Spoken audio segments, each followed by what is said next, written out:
नमस्कार मित्रांनो, आपल्या एक आणखी हृदयस्पर्शी गोष्टीत आपलं स्वागत आहे. मला आशा आहे की ही गोष्ट तुम्हाला नक्कीच आवडेल. माझं नाव शिवकुमार आहे आणि मी 62 वर्षाचा आहे आणि एक शांत जीवन जगण्याचा प्रयत्न करत आहे.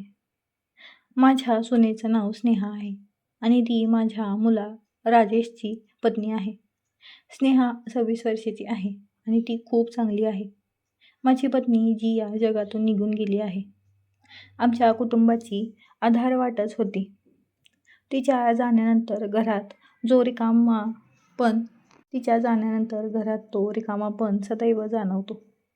त्या दिवशी राकेश ऑफिसला गेला होता आणि घरात फक्त मी आणि स्नेहाच होतो. स्नेहा रोजप्रमाणे जेवण बनवून मला बोलवायला आली. पण यावेळी तिने सांगितलं, सासरे बुवा, आज मी जेवण तुमच्या खोलीत आणून देईन. तुम्ही आज आरामात जेवून घ्या, ती म्हणाली. मी हसत हसत मान हलवली. काही वेळाने ती गरमागरम जेवणाच्या प्लेटसह आली. तिने खूप प्रेमाने जेवण सर्व केलं आणि माझ्या बाजूला येऊन बसली. ती म्हणाली, सासरे बुवा, आज मी आपल्या आवडीची भाजी बनवली आहे. आशा आहे की तुम्हाला आवडेल. मी जेवण सुरू केलं आणि खरंच स्नेहाच्या हाताची जादू होती. स्नेहाच्या हातात जादू होती. जेवण खूपच चविष्ट होतं. जसं मी जेवण संपवलं तसं स्नेहाने प्लेट उचलली आणि माझ्याजवळ येऊन बसली. तिने मला विचारलं, आपण थोडे थकलेले दिसत आहात. सगळं काही ठीक आहे ना? मी काहीच उत्तर दिलं नाही. परंतु अचानक माझ्या डोळ्यात अश्रू येऊ लागले. स्नेहाने लगेच हे पाहिलं आणि चिंतित होऊन बोलली, सासरे बुवा, आपण रडत का आहात? काही चुकलं का? मी गहिरी श्वास घेतला आणि बोललो, बाळा, गोष्ट अशी आहे की तुमच्या सासूला ती देखील माझ्यासाठी असंच जेवण घेऊन येत होती. जेव्हा कधी तुम्ही जेवण घेऊन येता तेव्हा मला तिची आठवण येते. ती नेहमी माझ्यावरती खूप लक्ष ठेवायची. आता ती नाही आहे तर मला असं वाटतं की माझा आदरच निघून गेला आहे. मी बोललो. स्नेहा माझं ऐकून भावूक झाली आणि तिच्या डोळ्यातही अश्रूही दिसले.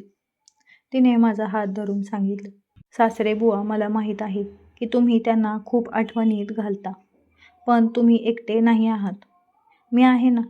आतापासून मी तुमचं अजून अधिक लक्ष ठेवेन. रोज तुमच्यासाठी जेवण इथेच आणेन. माझ्या कारणामुळे तुम्हाला कधीच एकटं असं जाणवणार नाही, ती म्हणाली. त्या दिवशीपासून स्नेहाने तिच्या वचनाचं पालन केलं.